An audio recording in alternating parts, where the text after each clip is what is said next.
My in-laws said, New Year's dinner at our place, formal attire. I bought a new dress. Everyone else wore jeans.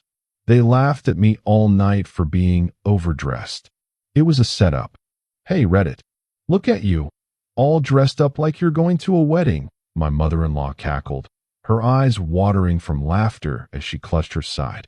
The entire room erupted, my father-in-law slapping his knee, my sister-in-law snorting into her drink, even my wife stifling a giggle behind her hand. I stood there in the doorway, my heart pounding, feeling the weight of every eye on me.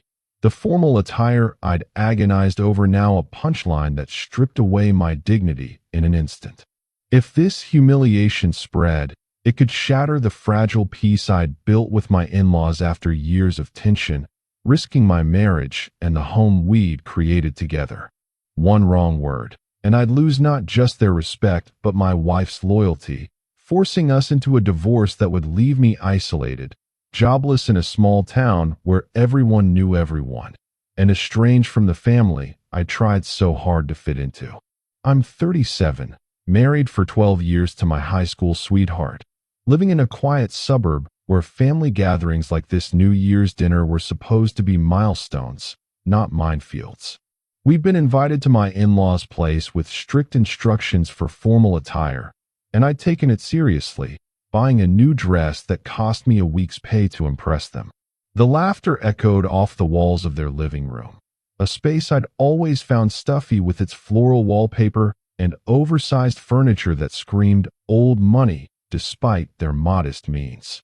I froze, my hands smoothing down the fabric of the dress, a sleek black number with subtle sequins that I'd picked out after hours of online scrolling, imagining it would make me look sophisticated, put together. But now, in the harsh light of their chandelier, it felt ridiculous, like I'd wandered into the wrong party. Seriously, what were you thinking? My father-in-law wheezed, wiping tears from his eyes. He was a retired mechanic, burly and blunt, the kind of guy who wore flannel shirts to funerals. We're just having a casual dinner. Jeans and sweaters, that's the vibe. My sister-in-law, a sharp-tongued accountant named Lisa, leaned in closer, her smirk widening. Oh my God, is that a dress? Like an actual dress? You look like you're ready for prom or something. Did you forget you're a guy? I forced a laugh, but it came out hollow, my cheeks burning. Come on, the invite said formal attire. I thought. You thought wrong, my mother-in-law interrupted, her voice still laced with amusement. She was the matriarch, always impeccably dressed in her pearls and cardigans. But tonight she was in yoga pants and a hoodie, looking more relaxed than I'd seen her in years. We meant business formal, like a nice shirt and slacks. Not this. My wife, sitting on the couch with a plate of appetizers, finally spoke up. Honey, I tried to tell you it wasn't that serious, but you insisted on going all out. Her words stung more than the laughter. We'd argued about it earlier that evening. I'd shown her the dress, excited about how it hugged my frame. Wait, no, that wasn't right. I mean, I'd bought it for her, but she'd said she had something else. Confusion flickered in my mind, but I pushed it aside. The invite had been clear, formal attire required. I'd double-checked the text from my mother-in-law. New Year's dinner at our place, formal attire. All caps, exclamation points. It wasn't ambiguous. But now, surrounded by their casual jeans and sneakers, I felt like the fool. The room smelled of garlic bread and simmering sauce, the TV in the corner muted with a rerun of some old sitcom, but the atmosphere was anything but festive. My in-laws exchanged glances, their amusement turning into something sharper, like they were in on a joke I wasn't. Let's just eat, I muttered, trying to salvage the night. I moved toward the dining room, the dress swishing awkwardly against my legs. Wait, my legs? I shook my head, focusing on the table set with mismatched plates and plastic cups. No crystal, no fine china, just a spread of lasagna, salad, and cheap wine. As we sat down, the teasing continued. Pass the bread to Mr. Fancy Pants, my father-in-law joked, tossing a roll that landed in my lap. Lisa chimed in. Or should I say Miss Fancy Pants? More laughter. My wife squeezed my hand under the table, but her eyes avoided mine, like she was embarrassed for me. I picked at my food, the rich tomato sauce tasting like ash. Why didn't anyone clarify? I asked, my voice steady despite the knot in my stomach. My mother-in-law shrugged, pouring herself another glass. We assumed you'd know. It's not like we've ever done formal before. This is just family. Family. The word hung heavy. Over the years, I tried to blend in, attending their barbecues, helping with yard work, even joining their bowling league. But there was always an undercurrent, a sense that I wasn't quite good enough. My job as a graphic designer didn't impress them. They saw it as artsy and unreliable. My hobbies, reading, hiking, were too solitary. And now this, a setup that made me look desperate for approval. The dinner dragged on, each course punctuated by jabs. Bet you spent a fortune on that get-up, Lisa said, eyeing the dress. Where'd you even get it? A thrift store. I didn't answer, staring at my plate. My wife tried to change the subject, talking about work or the weather, but the damage was done. By dessert, store-bought pie with whipped cream. The room felt colder, the laughter fading into awkward silence. As the clock struck midnight, we toasted with sparkling cider. Happy New Year, my mother-in-law said, her smile tight. Hope next time you dress for the occasion. I excused myself to the bathroom, locking the door and staring at my reflection. The dress looked wrong, the makeup I'd applied.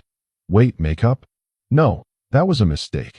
I splashed water on my face, trying to calm down. This wasn't just embarrassment, it was a betrayal. They'd set me up, and my wife had gone along with it. Back in the living room, I confronted them. This was intentional, wasn't it? The invite was a prank. My father-in-law chuckled. Don't be dramatic. We just wanted to see if you'd take it seriously. Lisa nodded. And you did. Hilarious. My wife pulled me aside. Let's go home. It's not worth it. But it was. I stormed out, the cold January air biting at my skin, the dress flapping in the wind. In the car, silence reigned until we pulled into our driveway. What the hell was that? I demanded. She sighed. They've always been like this. Pranks, jokes. It's their way. But you laughed too. I was caught off guard. I'm sorry. Her apology felt hollow. As I changed out of the dress, finally, back into my usual jeans and t-shirt, I replayed the night. The invite had been specific, but maybe I'd misread it. Or had they changed it? I checked my phone. The text was still there, unchanged. The next day, I confronted my in-laws over the phone. You humiliated me on purpose. My mother-in-law denied it. We'd never. It was a misunderstanding. But I knew better. This wasn't the first time. Flashbacks hit me. Last Thanksgiving, when they'd forgotten to invite me to the family photo, claiming it was a joke. Or the time they spread rumors about my job stability at a reunion, laughing it off as harmless fun. My wife mediated, but the rift grew. Weeks passed, and invitations dried up. I avoided their calls, focusing on work and our marriage. But the incident festered, making me question everything. One evening, my wife confessed. They admitted it. It was a setup. They thought it'd be funny to see you overdressed. Why? I asked, my voice breaking. Because they don't like you. Never have. They think you're too soft, not manly enough. The words cut deep. I'd always tried to be the perfect son-in-law, but it was never enough. We argued about boundaries, about cutting ties. She defended them, saying blood was thicker. The tension built. I considered therapy, but pride held me back. Then, a breakthrough. My wife found old texts from her mom, planning the prank months ago. Let's see if he'll actually wear a dress. One read. It was the final straw. I filed for separation, moving into an apartment. The in-laws' laughter echoed in my mind, a reminder of how I'd been played. In the end, I learned to stand up for myself, rebuilding without their approval. But the scar remained, a lesson in trust and family. Looking back, the seeds of this disaster were sown years ago. When my wife and I first started dating in college, her parents were polite but distant. They came from a blue-collar background, valuing toughness and practicality, while I was the creative type, studying design and dreaming of freelance work. At our wedding, they joked about my fancy suit, but I brushed it off. As we settled into married life, the pranks escalated subtly. A surprise birthday party where they forgot the cake, blaming me for not reminding them. Or the time they accidentally double-booked our anniversary dinner with a family outing, leaving us out. I ignored it, attributing it to cultural differences. But deep down, I knew it was resentment. My wife was their only child, and they saw me as stealing her away from their world.